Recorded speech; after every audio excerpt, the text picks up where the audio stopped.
What's up, Call of Duty fans? Welcome back to Checkmate Gaming. I'm iHoldShift, and today we're talking power rankings before we get into the Florida home series. A little bit of a difficult power rankings to make simply due to the fact that, well, the top six stayed the top six. It just came down to which order they were put into, which obviously means the bottom six stayed the bottom six. Everyone got moved around a little bit, though, in some form. So let's take a look, starting off with team number 12 on my list, Optic Gaming LA. Now, this is going to feel like a major hit, dropping them 4 spots, but there's a lot of factors that are at play here. The first being they didn't win a game at the Chicago home series, and to be honest, none of the series were terribly close. Number 2, they're going through a roster change. JCap will be on the bench, Chino will be starting, and even though I think that Chino does deserve the chance, I do question what the roles are going to look like for OGLA going into a week where they have had very limited practice, and they're going to play up against a London Royal Ravens team that's looked good. The biggest thing with Chino is that he's mostly made his name as an AR player.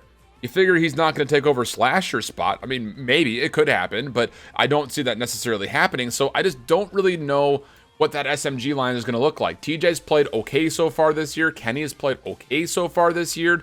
The biggest thing when it comes to this team, label them as inconsistent. They had one good solid week at the LA home series, but beyond that, everything has been pretty bad. Their domination progress is getting better, but everything else is still suffering. 10th in hardpoint, 11th in search and destroy, both with relatively convincing negative differentials, which is not what you want to see, which is why I had them in my 12th place. Going to number 11, we've got the LA Gorillas. Yes, they found a win. That's the good news. The bad news is they still can't figure out a way to beat the Seattle Surge. That's 4 times in a row that they've now lost, which in my mind means that there is a convincing gap between the teams that they can compete with and the teams that they cannot compete with. The roster is looking better overall in hardpoint and search and destroy, although they are still technically last in hardpoint with a relatively terrible differential at minus 37 points on average that they lose by. They are getting better in the Dom, generally speaking, even though they are still not finding ways to win. Their search and destroy has been great. That's the only real kind of big notoriety thing to take away from them. But the simple fact of the matter is, if they cannot find a way to do better in domination here, it's going to be a tough road for them. They need to find a way to get better faster. Fortunately, they have the week off, so hopefully the work is being done to get themselves back to a more competitive standpoint. Going to my 10th spot, I've got the Toronto Ultra, and this is going to be a very revealing week for the Ultra, simply because, yes, they do play New York first, but they're also in a pool with both Florida and Minnesota. Neither of those matchups, pending matchups, are going to be easy for Toronto to get through, who, again, have mostly just been relying on what looks to be Cammy to carry the load for them. Last time we saw them, they did put up a good fight versus both Dallas and Florida twice, but was that just a one-trick weekend?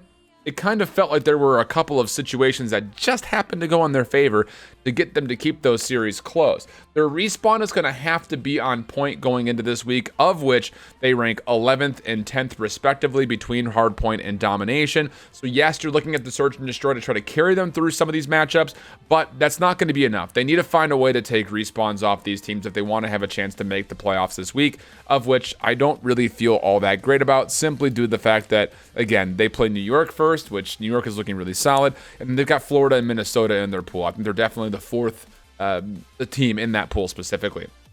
Going to my number 9, got the New York Subliners with a pretty hefty bump up 3 spots. Mac going positive while holding the OBJ has been the beacon of success for New York thus far, and it's going to have to continue to be the case in this upcoming weekend.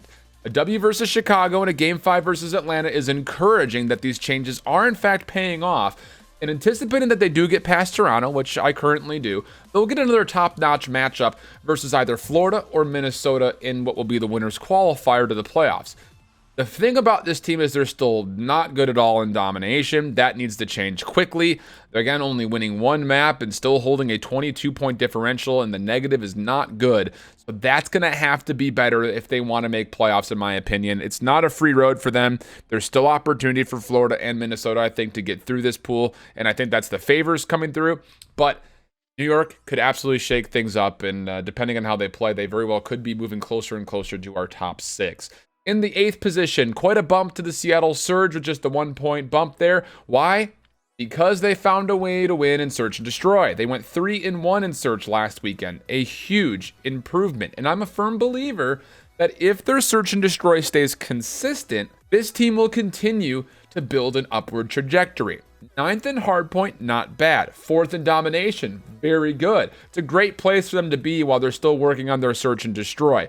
The only real question that I have to kind of keep them from really breaking through that top 6 barrier currently is, can they beat somebody who's not LAG? That's the only real question for me right now, considering the fact that they went Game 5 versus Paris and Game 5 versus Toronto in the sole time they met up against those two teams. There is some promise. They haven't played New York. They haven't played Optic. Those could be, and I would say again, if they keep their search up, should be wins. And they also have not played London yet. A lot of the games they have played have been versus the top 6 teams in this league. So if they get a chance to play up against lower teams, you feel like they have to continue to beat them if they want to start moving up the rankings and, of course, move up in the standings, generally speaking. Number 7, I've got the London Royal Ravens, and I wouldn't look too down on London after playing both Atlanta and Chicago this past weekend, especially considering that each of those sets were tragically close. Both of them, really, again, number of moments where they could have came up on top. The 3-0 versus Atlanta was a 234-250 hard point, a round 11 search, and then about a 20-point game in the Dom. Not great, not bad. Chicago, again, 15-point hard point, then a 7-point hard point. They did smoke Chicago in the Dom, but they also got blown out in the search. So again, there are moments here where this London team is looking very strong. Johnny's been playing well, but I still think it's nasty who's the player that they have their eyes on to be the number 5 player in this roster. Again, visa troubles are keeping that from becoming true. In this upcoming weekend, they play OGLA first. I anticipate them blowing by that without much of a problem. And then they'll get another stab, likely at Atlanta, which again, will give us kind of a barometric test as far as how good this Royal Ravens team is.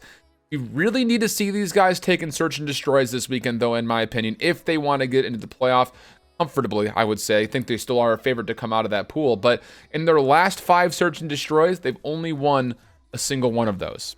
Not what you want to see from London, who, again, at one point in time was doing very well in search and destroy. Getting to our top 6, and in my 6th spot, they've been here. They haven't moved really whatsoever. The Paris Legion. They had a slightly lackluster performance versus the top teams during the Dallas home series, which makes me think that, yes, this team not ready to break into the top 5 yet. And to be honest, they've got a matchup here potentially with London in the mix this upcoming weekend, which very well could move them down. But I haven't really had a reason to move them anywhere yet, simply due to the fact that they've played relatively well against those top 5 teams. They just haven't beat anybody up there in the last couple of weeks. For Paris specifically, again, you take a look at some of their stat lines here. They've been doing well across the board. Most specifically, their search and destroy has become much more polished as they rate 4th there. But going into this next weekend, I really need to see Paris bring a stronger domination with them if they want to have a chance to make that playoff, as they've dropped their last 4 dominations straight, and all of them were rather convincing. And well, here's the bad news. They play Atlanta first. So I feel like they probably will have to make a run through the loser side if they want to get through, which means that they need to be Optic Gaming LA and they need to beat London at some point in time. Not an easy task, to be sure. In my 5th spot, and you're going to notice the next couple have dropped 1 spot to make room above them, I'm still positive about the Minnesota Rocker, and going into a matchup versus Florida, I like their chances, but this entire weekend just simply comes down to their search and destroy if they want to not just get past Florida, but make their way not just into the playoffs, but potentially towards a grand finals run. They have been great in their respawn completely.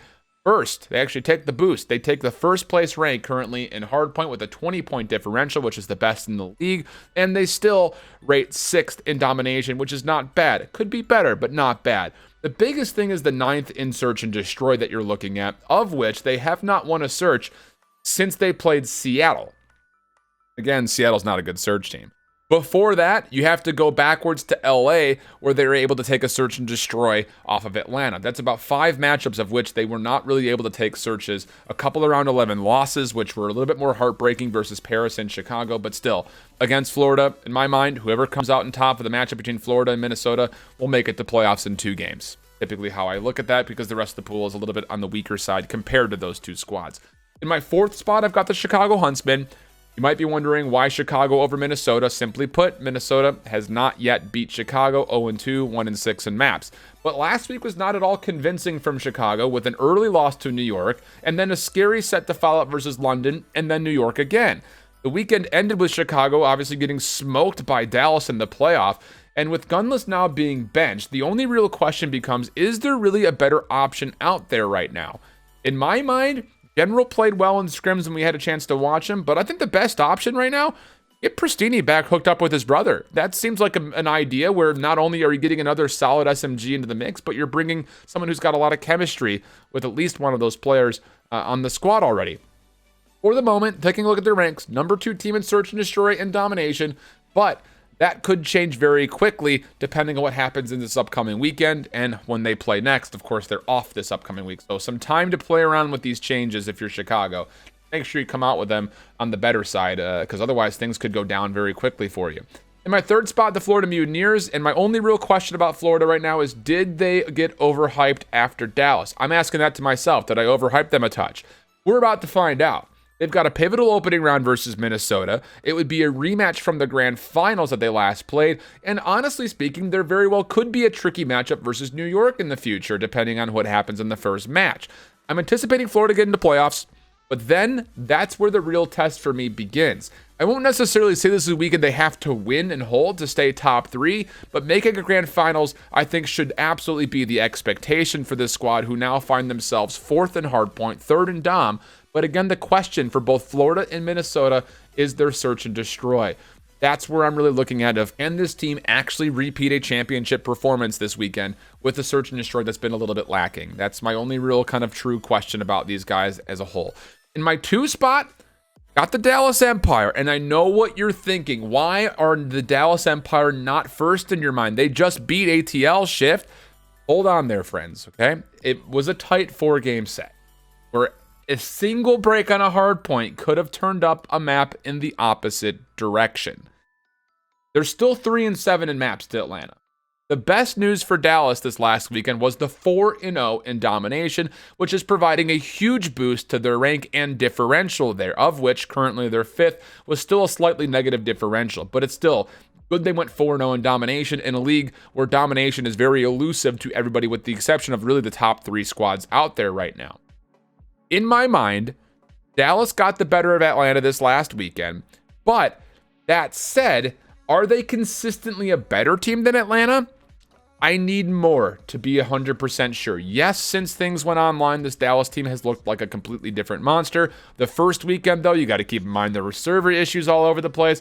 This most recent weekend, yes, they played very, very quickly, very, very calmly, and they had great comms all the way through. But all of that said, again, yes, their domination's going up, but they're still only a 58% win percentage in the mode as a whole. So, can they stay strong in hardpoint? Can they stay strong in search and destroy? And can they stay consistent in dom? If the answers are yes across the board, they become the number 1 team. But until that point, the Atlanta FaZe is up here as the number 2 team in hardpoint, the number 1 team in search, and the number 1 team in domination. And again, they had a tight affair to Dallas, which again only provided them their 2nd match loss of the season. And that is why I think it's too early to dethrone Atlanta in my mind. Still wild that we have not seen them play Chicago, but I would say that that's relatively good news for Chicago considering how they've looked in their recent performances. I will say though, with Dallas off this weekend and a Florida and Minnesota team that's going to give you your best headache, Atlanta this is a must-win weekend for them in my mind if they want to stay number 1 without question. If they drop this weekend, they don't win the championship, or if they don't make grand finals, things could get a little bit skewed. I don't see them having a problem with their pool. They should beat Paris, no problem. They should beat London or Optic, no problem. It just comes down to what do they do versus either Florida or Minnesota to get to the championship, where they'll probably face the other of the 2 most likely. That's going to do it for my power rankings. I know some wild takes in there. I hope you guys enjoyed the show regardless. And if you do enjoy this kind of Call of Duty content, please make sure you subscribe on your way out. Ring the notification bell. We'll be going through predictions for this upcoming weekend in our next video, so you're not going to want to miss that one before we get kicked off. And until the next time we see each other, hope you keep holding it down. Later. Bye-bye.